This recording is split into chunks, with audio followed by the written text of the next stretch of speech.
So we're going to talk about these numbers, I believe, came out last year, I think. I know they did some research on it in 2019 as well as last year. So I think it's a combination of that. But we're going to be talking about their projection when it comes to women and their singleness and childness.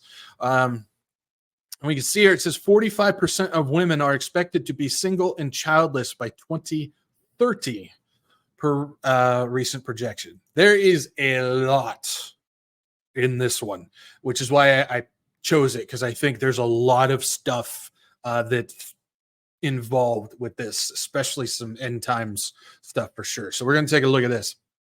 It says our culture often promotes the idea that an unmarried woman without children possesses empowerment and autonomy over her life. Yes, that's the feminism movement for you, which I have proved how demonically led the feminism movement actually is.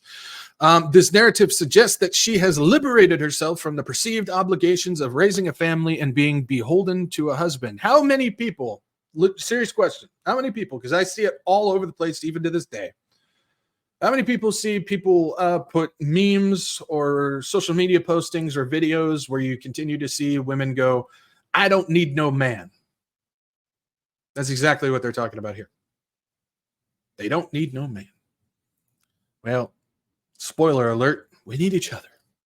That's how we were designed, because I fill holes in the women's life and the woman fills holes in my life as a man. That's just how it goes. But not in today's world. They don't like it.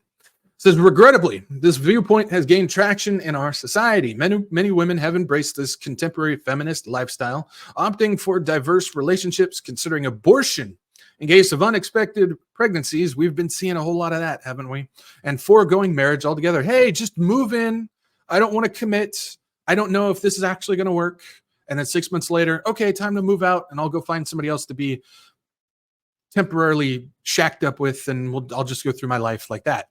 Unstable, no love, no unity, nothing. This is just crazy. These cultural shifts are poised to exert a significant influence on the future of American society. According to a projection by, Morgan Stanley, it is estimated that by 2030, 45% of women in their prime working years, ages 25 to 44, will likely be single and without children. And we can see here, that's the report that they put out in 2019, Rise of the She-economy. In 2019, Morgan Stanley released a report discussing the impact of women on the American economy. The number of prime working age women in the United States have been steadily increasing, with many of them choosing to remain single and fully dedicated to their careers.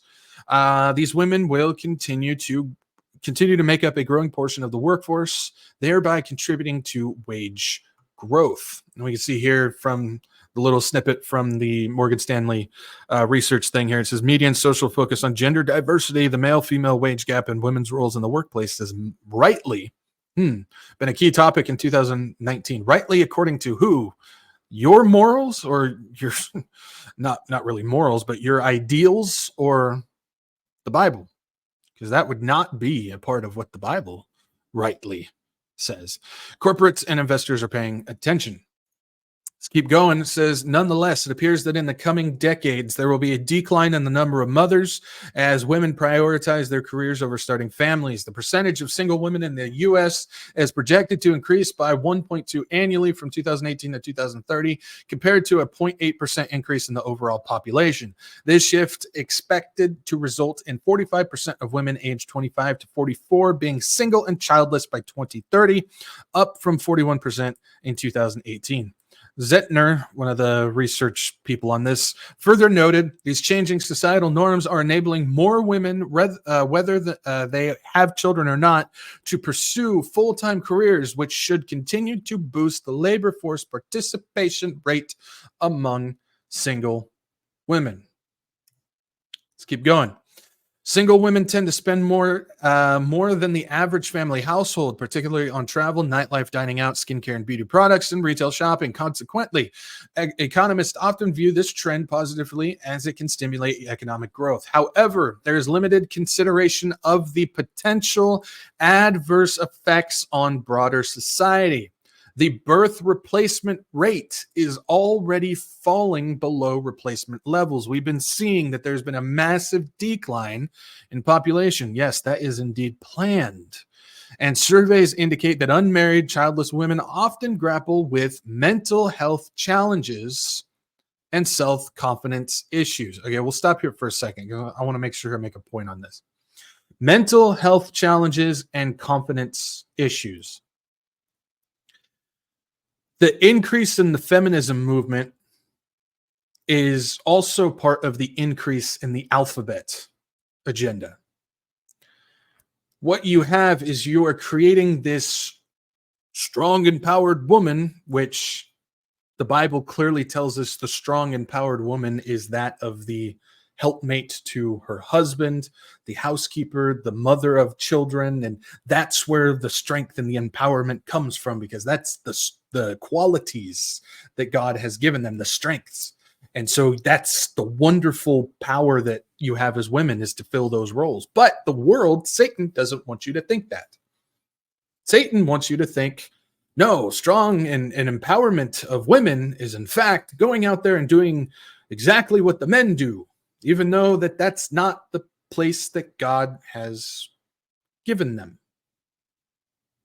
And so when you have that, you start getting into this single, childless, start getting more of the butch woman, and we start seeing an increase in the alphabet agenda to go along with it.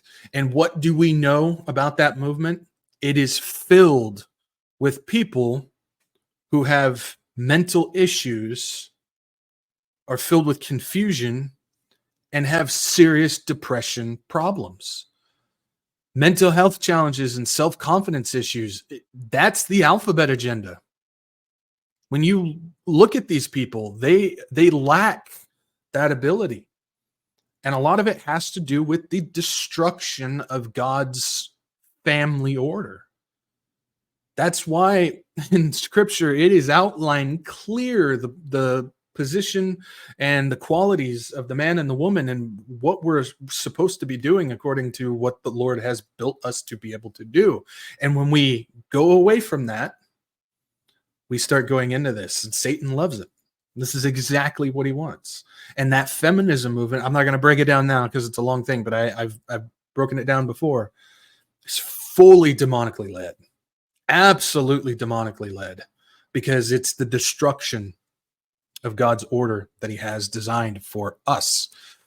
And so it says, continues to go on. It says, meanwhile, young women in their prime working years are dedicating themselves to career under bosses who may not genuinely care about their well-being. You don't think. Just a number to them. Engaging in casual relationships that have detrimental effects on mental health. Yes, who would have thought that sleeping around and promiscuity and all this stuff would have some type of repercussion, some type of consequence upon the mental stability of people? That goes for both men and women. This is just specifically about the woman stuff. That goes for both men and women. We are not to be with many different people. We are to find one, and that's it. But the world doesn't want that. Satan doesn't want that. As well, it says, and potentially missing out on the enduring fulfillment that often accompanies marriage and motherhood. Why would that be? Because that's how God designed it. Who would have thought that you miss out on the wonderful privileges and the love and the incredible fulfillment of life and your qualified position if you don't actually do what God has designed for that? It's fascinating. Let's take a look at the psychological effects of unmarried women, a field study on a sample of unmarried women in Algeria. Now, this is just a short or small sample size, obviously, but I think it tells us a lot, specifically matching up with what that article was saying. So this is a report put out by the Cambridge University Press, March 23rd, 2020. And this is about to present research that was designed to determine the psychological stress as experienced by unmarried women in the education sector, and how to help them to discover the meaning of their presence in the framework, innovation and achievement, art, science, comprehension, love, and adaptation of life. This research aims to identify the various problems and mental disorders that unmarried women suffering from, and to determine the differences between unmarried women in terms of the psychological problems resulting from unmarried in ages, kind, and professional status. And the method used in this research is purely descriptive, following the collected data from the sample of 200 unmarried women in Algeria. Again, small sample size, but again, I think we can learn something from this, especially if we apply critical thinking to what we actually see happening in the world. It backs it up. The tools that were used in this research as follows: self-confidence scale, psychological stress scale, list of information collection for unmarried women. We proceeded with some statistical techniques. So let's take a look and see what they found when it comes to these women who choose to be single, unmarried, and have no children. Results. Emotional problems are the most common problems experienced by unmarried women. The present study indicates the presence of depressive symptoms in 17%, which can evolve towards psychotic depression as dysthymia, I'm not sure. All the doctors, let me know in the chat. Loss of interest in daily activities, hopelessness, low self-esteem, self-criticism, trouble concentrating and trouble making decisions, effectiveness and productivity, avoidance of social activities, feelings of guilt and worries over the past, as well as insomnia. The impact of unmarried in late stages have more negative impact. The psychological effect on them was more severe and the greatest harm. So the older you get, and this isn't about, if you've been married and lost somebody or something like that. This has to do with you just went through your entire life without even going there. And so as you get to the late stages, it has more negative impact. Conclusion: the advancement of women in the age without marriage or unmarried women is origin of psychological stress and low self-confidence.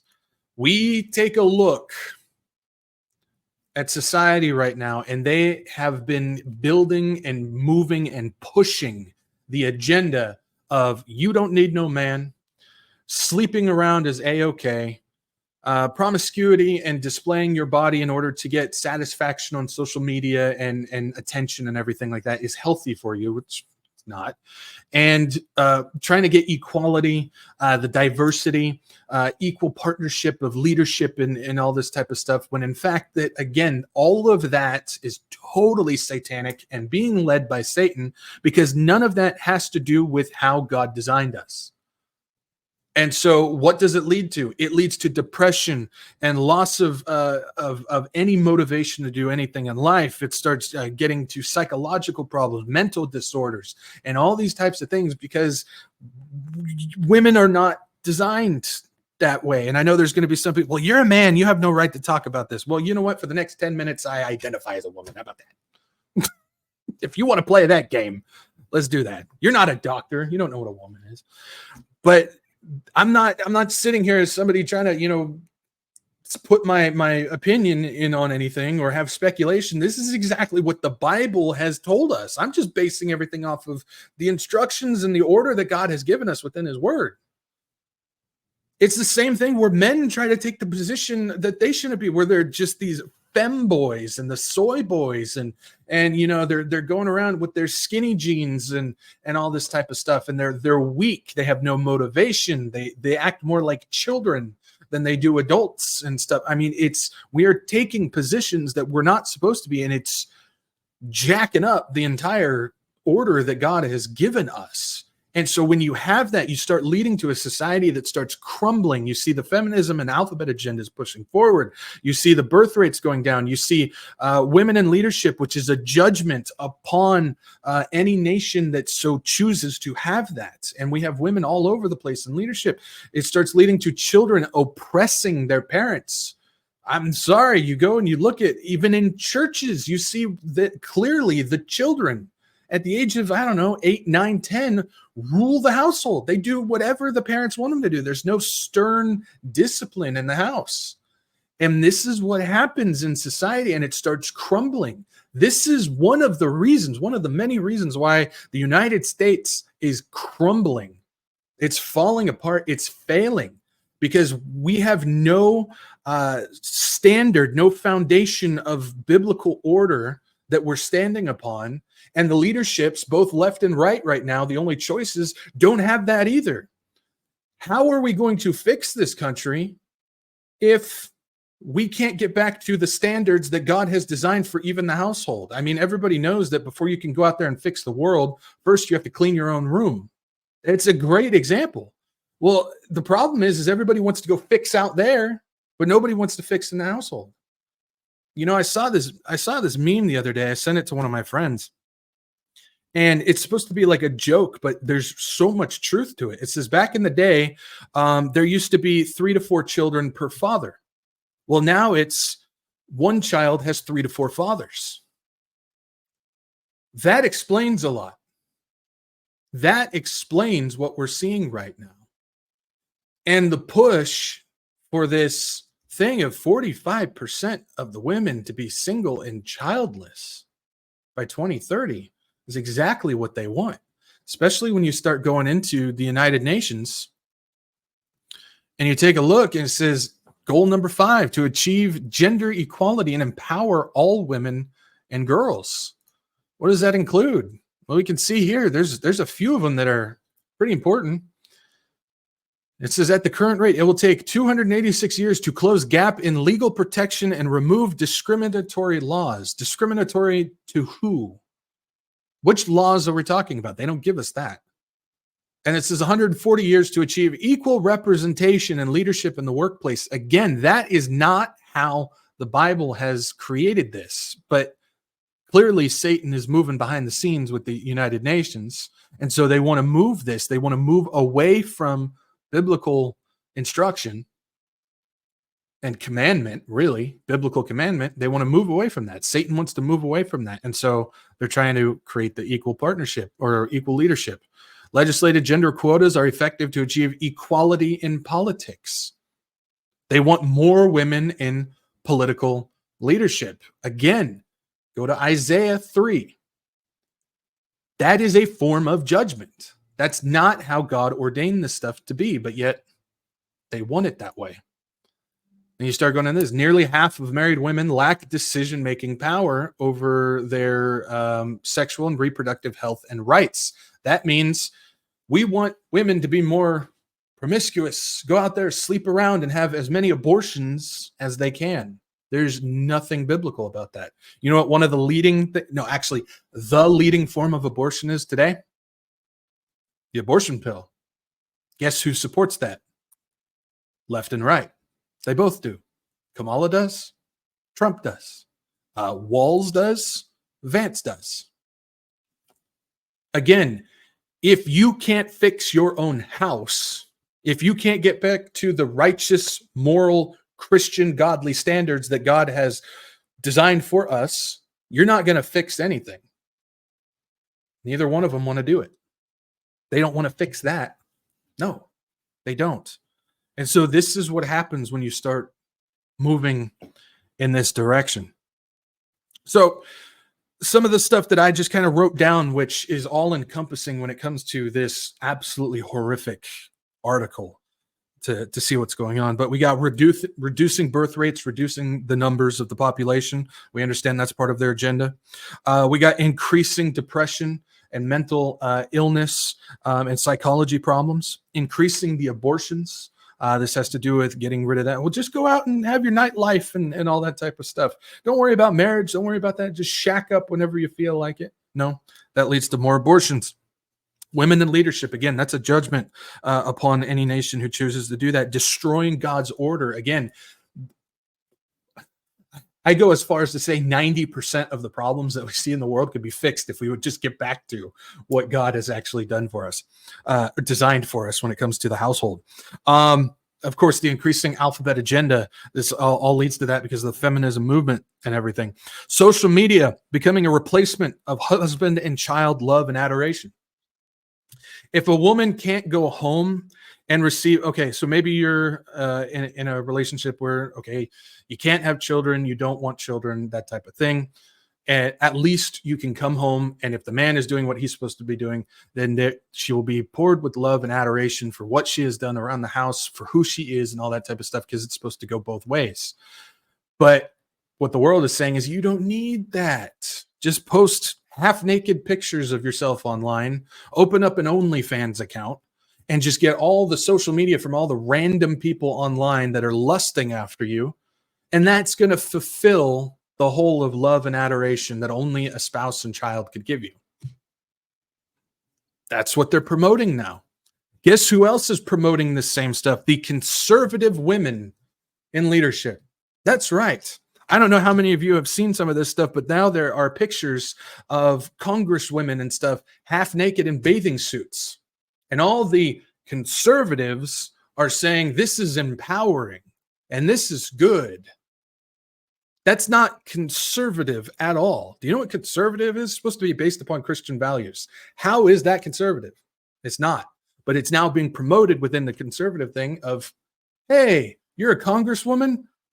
Put up a bathing suit picture. Or go take pictures of the conservative women's calendar that they did where half of them are half naked. They're saying that that's good. Well, this is part of what's leading to this. Lack of strong Christian men willing to lead a wife and a family. This is part of it too. Trying to find somebody, a good mate, is almost impossible today. To get a little personal, I've given up on that personally. Trying to find somebody in my age range is very, very difficult. I'm not saying it's impossible, but I've just given up.